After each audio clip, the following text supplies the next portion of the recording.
This is The Kite Runner by Khalid Hosseini. Chapter 8. For a week I barely saw Hassan. I woke up to find a toasted bread, brewed tea, and a boiled egg already on the kitchen table. My clothes for the day were ironed and folded, left on the cane seat, chair, in the foyer where Hassan usually did his ironing. He used to wait for me to sit at breakfast table before he started ironing. That way we could talk. He used to sing, too, over the hissing of the iron, sang old Hazara songs about tulip fields. Now only folded clothes greeted me. That and a breakfast I hardly finished anymore. One overcast morning, as I was pushing the boiled egg around my plate, Ollie walked in, cradling a pile of chopped wood. I asked him where Hassan was. He went back to sleep, Ollie said, kneeling before the stove, and pulled the little square door open. Would Hassan be able to play today? Ollie paused with a log in his hand. A worried look crossed his face. Lately, it seems all he wants to do is sleep. He does his chores. I see to that. But then he just wants to crawl under his blanket. Can I ask you something? If you have to. After the kite tournament, he came home a little bloodied, and his shirt was torn. I asked him what had happened. He said nothing. That he had gotten into a little scuffle with some kids over the kite. I didn't say anything. I just kept pushing the egg around my plate. Did something happen to him, Amiraga? Something he's not telling me? I shrugged. How should I know? Why would you tell me, Nah? In Salah? Would you tell me if something happened? Like I said, how should I know what's wrong with him? I snapped. Maybe he's sick. People get sick all the time, Ali. Now, am I going to freeze to death, or are you planning on lighting the stove today? That night I asked Baba if we could go to Jalabad on Friday. He was rocking on the leather swivel chair behind his desk, reading a newspaper. He put it down, took off the reading glasses I disliked so much. Baba wasn't old, not at all. He had lots of years left to live, so why did he have to wear those stupid glasses? Why not, he said. Lately, Baba agreed to everything I asked. Not only that, just 2 nights before, he'd asked me if I wanted to go to El Cid with Charlton Heston at Cinema Aryan. Do you want to ask Hassan to come to Jahalabad? Why did Baba have to spoil it like that? He's a Maurice, I said, not feeling well. Really? Baba stopped rocking in his chair. What's wrong with him? I gave a shrug and sank in the sofa by the fireplace. He's got a cold or something. Ali says he's sleeping it off. I haven't seen much of Hassan in the last few days, Baba said. That's all it is, then. A cold? I couldn't help hating the way his brow furrowed with worry. Just a cold. So are we going Friday, Baba? Yes, yes, Baba said, pushing away from the desk. Too bad about Hassan. I thought you might have had more fun if he came. Well, the two of us can have fun together, I said. Baba smiled, winked. Dress warm, he said. It should have been just the two of us. That was the way I wanted it. But by Wednesday night, Baba had managed to invite another 2 dozen people.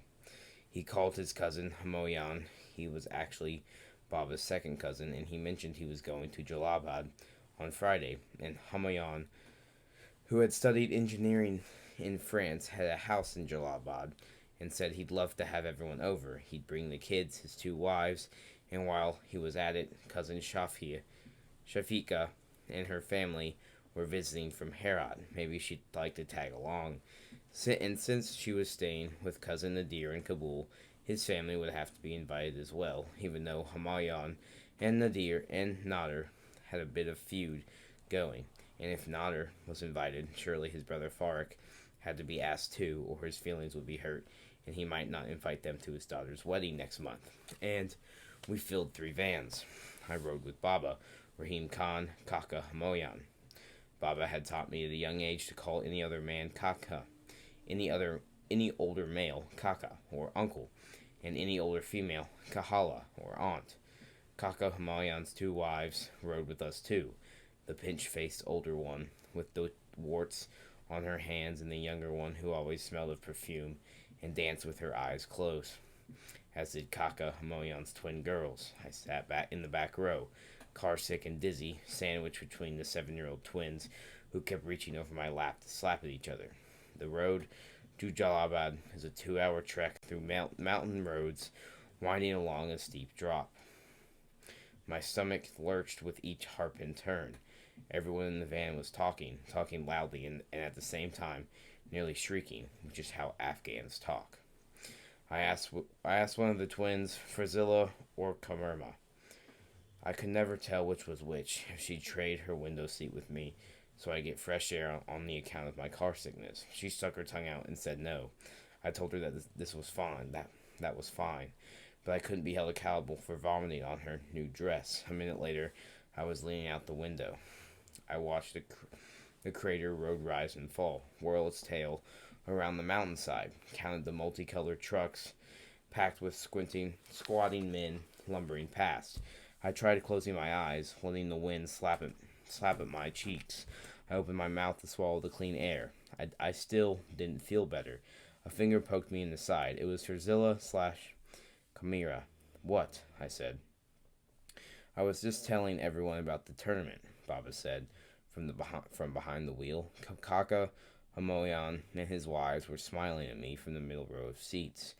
They must have been 100 kites in the sky that day, Baba said. Is that about right, Amir? I guess so, I mumbled. 100 kites, Hamoya Yan. No laugh, and the only one still flying at the end of the day was Amir's. He had the last kite at home. A beautiful blue kite. Hassan and Amir ran it together. Congratulations, Kaka Hamoyan said. His first wife, the one with the warts, clapped her hands. Wah wah, Amir Yan. We're all so proud of you, he said. The younger wife joined in. Then they were all clapping, yelping their praises, telling me how proud I'd made them all. Only Rahim Khan, sitting in the passenger seat next to Baba, was silent. He was still looking at me in an odd way. Please pull over, Baba, I said. What? Getting sick? I muttered, leaning across the seat, pressing against Kaka Hamoyan's daughters' faces. Daughters. Frazilia/Kamara's face twisted. Pull over, Kaka. His face yellow. His face is yellow. I don't want him throwing up on my new dress, she squealed. Baba began to pull over, but if I didn't make it, a few minutes later, I was sitting on a rock on the side of the road as they'd aired out the van. Baba was smoking with Kaka Hamoyan, who was telling Frazilla Kamira to stop crying. He'd buy her another dress in Jalalabad. I closed my eyes, turned my face to the sun. Little shapes formed behind my eyelids, like hands playing shadows on the wall. They twisted, merged, formed a single image. Hassan's brown corduroy pants discarded on a pile of old bricks in the alley. Kaka Hamoyan's white two-story house in Jalalabad had a balcony overlooking a large walled garden with apple and permission trees. There were hedges that, in the summer, the gardener shaped like animals, and swimming pools with emerald-colored tiles. I sat on the edge of the pool, empty save for a layer of slushy snow at the bottom.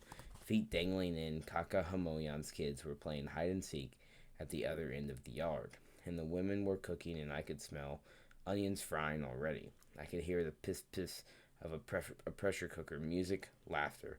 Baba, Rahim Khan, Kaka Hamoyan, and Kaka Nadir were sitting on the balcony, smoking. Kaka Hamoyun was telling them he'd brought the projector along to show his slides of France. 10 years since he'd returned from France, and he was still showing those stupid slides. It shouldn't have felt this way. Baba and I were finally friends. We'd gone to the zoo a few days before, the margin, the lion, and I hurled a pebble at the bear when no one was watching. We'd gone to Dakota's kebab house afterward, across from Cinema Park. Had lamb kebab with freshly baked naan and the tandoor. Baba told me stories of his travels to India and Russia, the people he had met, like the legless couple in Bombay who'd been married for 47 years and raised 11 children. That should have been fun, spending a day like that with Baba, hearing his stories. I finally had what I'd wanted all those years, except now that I had it, I felt as empty as this unkempt pool I was dangling my legs into. The wives and daughters served rice, kofta, and chicken korma at sundown. We dined the traditional way, sitting on cushions around the room, tablecloth spread on the floor, eating with our hands in groups of 4 or 5 with common platters. I wasn't hungry, but sat down to eat anyway with Baba, Kaka Fark, and Kaka Hamoyan's two boys. Baba, who'd had a few scotches before dinner, was still ranting about the kite tournament, how I outlasted them all, how I'd come home with the last kite. His booming voice dominated the room. People raised their heads from their platters, called out their congratulations. Kaka Fark patted my back with his clean hand. I felt a sticking knife. I felt like sticking a knife in my eye. Later, well past midnight, after a few hours of poker between Baba and his cousins, the men lay down to sleep on a parallel mattress in the same room where we dined. The women went upstairs. An hour later, I still couldn't sleep. I kept tossing and turning as my relatives grunted, sighed, and snored in their sleep. I sat up. A wedge of moonlight streamed in through the window. I watched Hassan get raped. I said to no one. Baba stirred in his sleep. Hakaka Hamoyan grunted. A part of me was hoping someone would wake up and hear me so I wouldn't have to live with this lie anymore. But no one woke up, and in the silence that followed, I understood the nature of my new curse. I was going to get away with it. I thought about Hassan's dream, the one about us swimming in the lake. There is no monster, he said, just water, except he'd been wrong about that. There was a monster in the lake. It had grabbed Hassan by the ankles, dragged him to the murky bottom. I was that monster. That was the night I became an insomniac. I didn't speak to Hassan until the middle of the next week. I had just half eaten my lunch and Hassan was doing the dishes. I was walking upstairs going to my room when Hassan asked me if I wanted to hike up the hill. I said I was tired. Hassan looked tired too. He'd lost weight and gray circles had formed under his puffed up eyes. But when he asked, I reluctantly agreed. We trekked up the hill, our boots squishing in the muddy snow. Neither one of us said anything. We sat under the pomegranate tree, and I knew I made a mistake. I should have come up the hill. The words I'd carved in the tree trunk with Ali's kitchen knife, Amir and Hassan, the sultans of Kabul. I couldn't stand looking at them now. He asked me to read to him from the Shahnaman. I told him I changed my mind. I told him I just wanted to go back to my room. He looked away and shrugged. We walked back down the way we'd gone up, in silence. And for the first time in my life, I couldn't wait for spring. My memory of the rest of that winter of 1975 is pretty hazy. I remember when I was fairly happy when Baba was home. We'd eat together, go see a film, visit Kaka Humayun or Kaka Farquhar. Sometimes Rahim Khan came over and Baba let me sit in his study and sip tea with them. He'd even have me read him some of my stories. It was good, and I even believed it would last. And Baba believed it too, I think. We both should have known better. For at least a few moments after the kite tournament, Baba and I immersed ourselves in the sweet illusion, saw each other in a way that we never had before. We'd actually deceived ourselves into thinking that a toy made of tissue paper, glue, and bamboo could somehow close the chasm between us. But when Baba was out, and he was out a lot, I closed myself in my room. I read a book every couple of days, wrote stories, learned to draw horses. I'd hear Hassan shuffling around the kitchen in the morning, hear the clinking of silverware, the whistle of the teapot. I'd wait to hear the door shut, and only then, I would walk down to eat. On my calendar, I circled the date of the first day of school and began to count down. To my dismay, Hassan kept trying to rekindle things between us. I remember the last time I was in my room reading an abbreviated Farsi translation of Ivanhoe when he knocked on my door. "What is it?" "I'm going to the baker to buy naan," he said from the other side.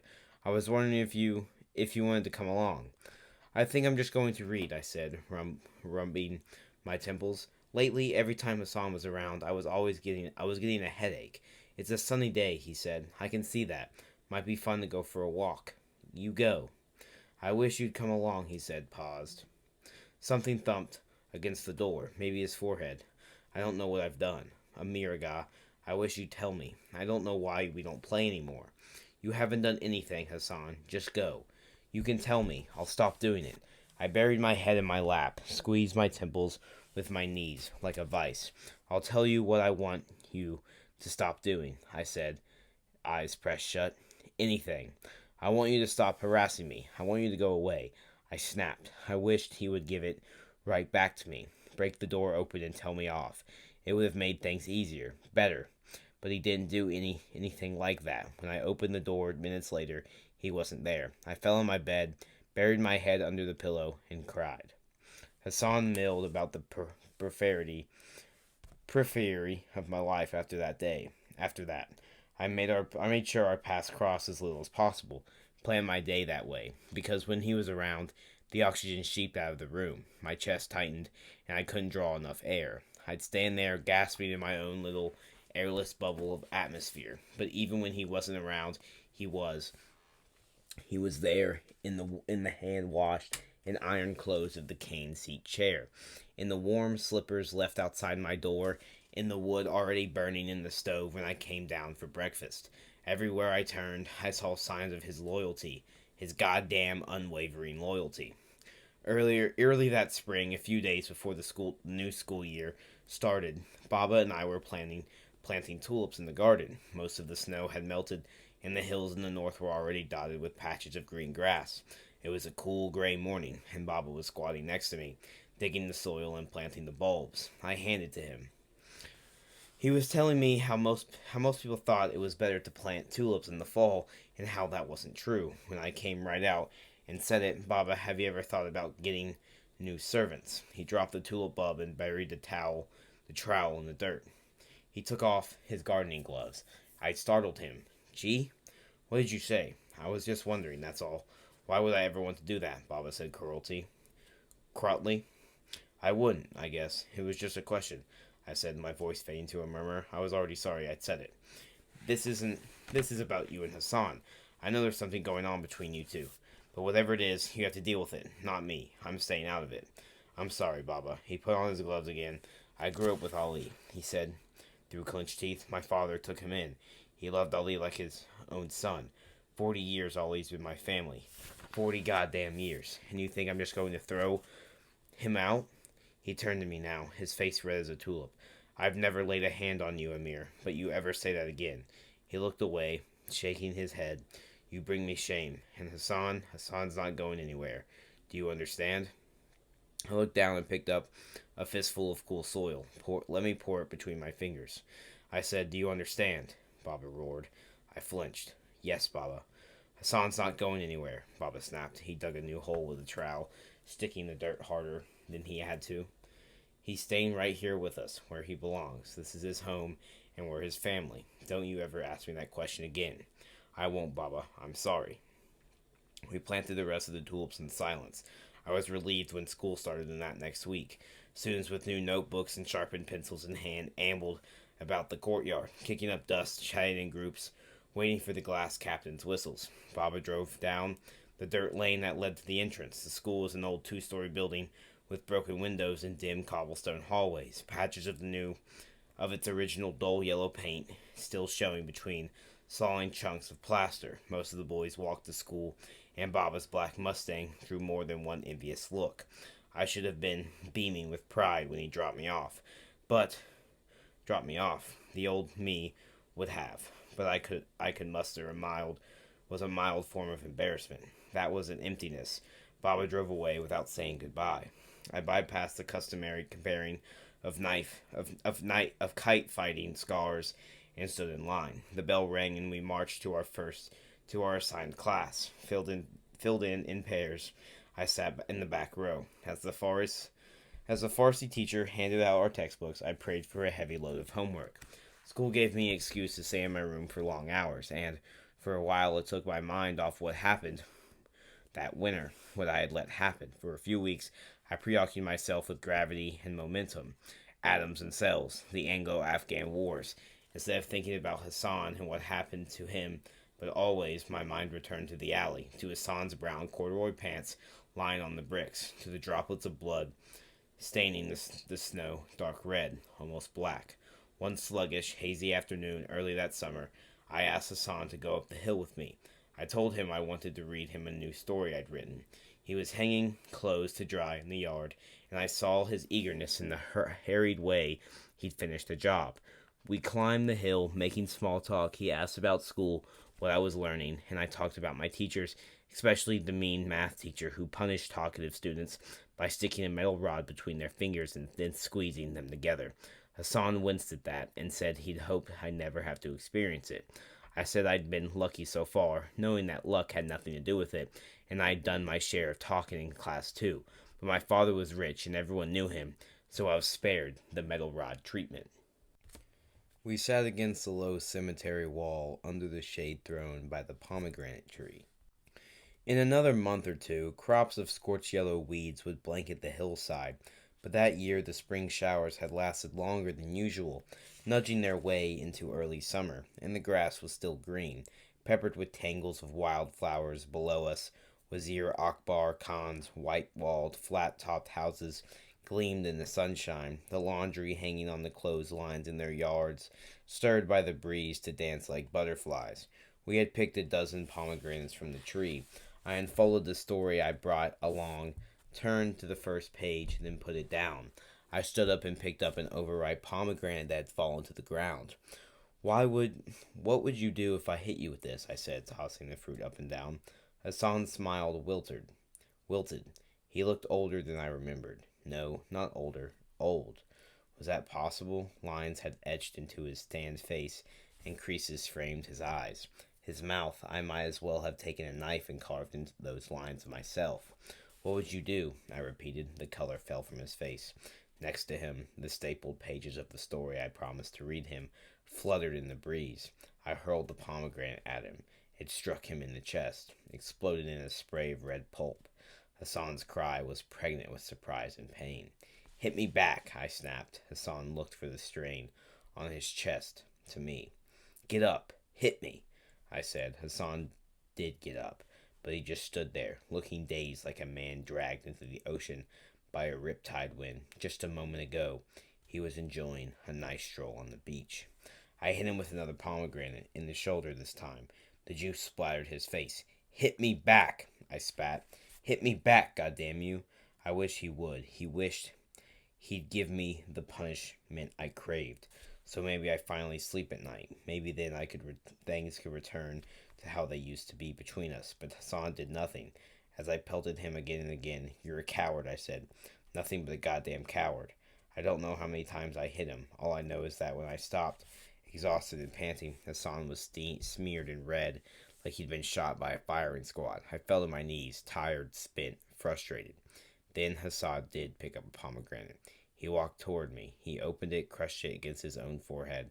"There," he croaked, red dripping down his face like blood. "Are you satisfied? Do you feel better?" He turned around and started down the hill. I let the tears break free, rocked back and forth on my knees. "What am I going to do with you, Hassan? What am I going to do with you?" But by the time the tears dried up, I trudged down the hill. I knew the answer to that question. I turned 13 that summer of 1976, Afghanistan's next to last summer of peace and anonymity. Things between Baba and me were already cooling off again. I think what started it was that stupid comment I made the day we were planting tulips about getting new servants. I regretted saying it, I really did. But I think even if I hadn't, our happy little interlude would have come to an end. Maybe not quite so soon, but it would have. By the end of the summer, the scraping of spoon and fork against the plate had replaced dinner table chatter, and Baba had resumed back to thumbing through Hasef and Kahan, gnawing my nails down the cuticles, writing stories. I kept the stories in a stack under my bed, keeping them just in case, though I doubted Baba would ever ask me to read them again. Baba's motto about throwing parties was this: invite the whole world, or it's not a party. I remember scanning over the invitation list a week before my birthday party and not recognizing at least 3/4 of the 400 plus Cockins and Cahles who were going to bring me gifts and congratulate me for having lived to 13. Then I realized they weren't really coming for me. It was my birthday, but I knew who the star of the show was. For days, the house was teeming with Baba's hired help. There was Salhuddin, the butcher, who showed up with a calf and 2 sheep in tow, refusing payment for any of the 3. He slaughtered the animals himself in the yard by a poplar tree. Blood is good for the tree, I remember him saying as the grass around the poplar soaked red. Men I didn't know climbed the oak trees with coils of small electric bulbs and meters of extension cords. Others set up dozens of tables in the yard, spread a tablecloth on each. The night before the big party, Baba's friend, Del Muhab, who owned a kebab shop in Shani Nu, came to the house with his bags of spices. Like the butcher, Del Muhammad, or Dello, as Baba called him, refused payment for his services. He said Baba had done enough for his family already. It was Rahim Khan who whispered to me, as Dello marinated the meat, that Baba had lent Dello the money to open his restaurant. Baba had refused repayment until Dello had shown up one day in our driveway in a Benz, and he insisted he wouldn't leave until Baba took his money. I guess in most ways, or at least in the ways which parties are judged, my birthday bash was a huge success. I've never seen the house so packed. Guests with drinks in hand were chatting in the hallways, smoking on the stairs, leaning against doorways. They sat where they found space, on kitchen counters, in the foyer, even under the stairwell. In the backyard, they mingled under the glow of blue, red, and green lights twinkling in the trees, their faces illuminated by the light of kerosene torches propped everywhere. Baba had a stage built on the balcony that overlooked the garden and planted speakers throughout the yard. Ahmad Zahir was playing an accordion and singing on the stage over masses of dancing bodies. I had to greet each of the guests personally. Baba made sure of that. No one was going to gossip the next day about how he'd raised a son with no manners. I kissed hundreds of cheeks, hugged total strangers, thanked them for their gifts. My face ached from the stain of my plastered smile. I was standing with Baba in the yard near the bar when someone said, "Happy birthday, Amir." It was Asef with his parents. Asef's father, Hamoud, was a lanky sort with dark skin and a narrow face. His mother, Tanya, was a small, nervous woman who smiled and blinked a lot. Asef was standing between the two of them, now grinning, looming over both, his arms resting on his shoulders. He led them toward us, like he had brought them here, like he was the parent, and they his children. A wave of dizziness rushed through me. Baba thanked them for coming. "I picked out your present myself," Asef said. Tanya's face twitched, and her eyes flicked from Asef's to me. She smiled unconvincingly and blinked. I wondered if Baba had noticed. "Still playing soccer?" Asef yawned. Baba said he'd always wanted to be friends with Asef. Asef smiled. It was creepy how generally sweet he made it look. "Of course, Kakajan. Right wing, as I recall. Actually, I switched to center forward this year," Asef said. "You need to get to score more that way. We're playing the Metro Yan team next week. Should be a good match. They'll have some good players." Baba nodded. "You know, I played center forward too when I was young." "I'll bet you could still if you wanted to," Asef said. He favored Baba with good-natured wink. Baba returned the wink. "I see your father has taught you in his world-famous flattering ways." He elbowed Asef's father, almost knocked the little fellow down. Mahmoud's laughter was about as convincing as Tanya's smile, and suddenly I wondered if maybe on some level their son frightened them. I tried to fake a smile, but all I could manage was a feeble upturning of the corners of my stomach. My mouth, my stomach was turning at the sight of my father's bonding with Asef. Asef shifted his eyes to me. "Wally and Kamal are here too. They wouldn't miss your birthday for anything," he said, laughter lurking just beneath the surface. I nodded silently. "We're thinking about playing a little game of volleyball tomorrow at my house," Asef said. "Maybe you'll join us. Bring Hassan if you want to." "That sounds fun," Baba said, beaming. "What do you think, Amir?" "I don't really like volleyball," I muttered. I saw the light wink out of Baba's eyes, and an uncomfortable silence followed. "I'm sorry, Asef," Baba said, shrugging. That stung, his apologizing for me. "Nay, no harm done," Asef said. "But you have an open invitation, Amir Jan. Anyway, I heard you like to read, so I brought you a book. One of my favorites." He extended a wrapped birthday gift to me. "Happy birthday." He was dressed in a cotton shirt and blue slacks, a red silk tie, and shiny black loafers. He smelled of cologne, and his blonde hair was neatly combed back. On the surface, he was an embodiment of every parent's dream: a strong, tall, well-dressed, and well-mannered boy with a talent and striking looks, not to mention the wit to joke with an adult. But to me, his eyes betrayed him. When I looked into them, the facade faltered, revealed a glimpse of the madness hiding behind them. "Aren't you going to take it, Amir?" Baba said. "Huh? Your present," he said testily. "Ajefjan is giving you a present." "Oh," I said. I took the box from Asef and lowered my gaze. I wished I could be alone in my room, with my books, away from these people. "Well," Baba said. "What?" Baba spoke in a low voice, the one he took on whenever I embarrassed him in public. "Aren't you going to thank Asef, John?"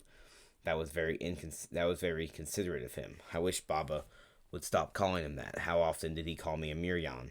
Thanks, I said. Asef's mother looked at me like she wanted to say something, but she didn't. I realized that neither of Asef's parents had said a word before I could embarrass myself and Baba anymore, but mostly to get away from Asef and his grin. I stepped away. Thanks for coming, I said. I squirmed my way through the throng of guests and slipped through the wrought iron gates 2 houses down from our house. There was a large barren dirt lot. I heard Baba tell Rahim Khan that a judge had brought the land and was an agent and an architect was working on the design. For now, the lot was bare, save for dirt, stones, and weeds. I tore the wrapping paper from Asef's present and tilted the book cover in the moonlight. It was a biography of Hitler. I threw it amid a tangle of weeds. I learned against the neighbor's wall. I leaned against the neighbor's wall, slid down to the ground. I just sat in the dark for a while, my knees drawn to my chest, looking up at the stars, waiting for the night to be over. Shouldn't you be entertaining your guest? A familiar voice said. Rahim Khan was walking toward me along the wall. They don't need me for that. Baba's there, remember? I said. The ice in Rahim Khan's drink clinked when he sat next to me. I didn't know you drank. Turns out I do, he said, elbowed me playfully, but only on the most important occasions. I smiled. Thanks. He tipped his drink to me and took a sip. He lit a cigarette, one of the unfiltered Pakistani cigarettes he and Baba were always smoking. Did I ever tell you I were almost married once? Really, I said, smiling a little at the notion of Rahim Khan's getting married. I'd always thought of him as Baba's quiet alter ego, my writing mentor, my pal, the one who never forgot to bring me a souvenir, a sugat, and when he returned from a trip abroad. But a husband? A father? He nodded. It's true. I was 18. Her name was Hamaria. She was a Hazara, the daughter of our neighbor's servants. She was as beautiful as a pari, light brown hair, big hazel eyes. She had this laugh. I can still hear it sometimes. He twirled his glass. We used to meet secretly in my father's apple orchards, always after midnight, when everyone had gone to sleep. We'd walk under the trees, and I'd hold her hand. I'm embarrassing you, Amir Jan. A little, I said. It won't kill you, he said, taking another puff. Anyway, we had this fantasy. We'd have a great fancy wedding and invite family and friends from Kabul and to Kandahar. I would build us up a big house, white with tiled patio and large windows. We would plant fruit trees in the garden and grow all sorts of flowers.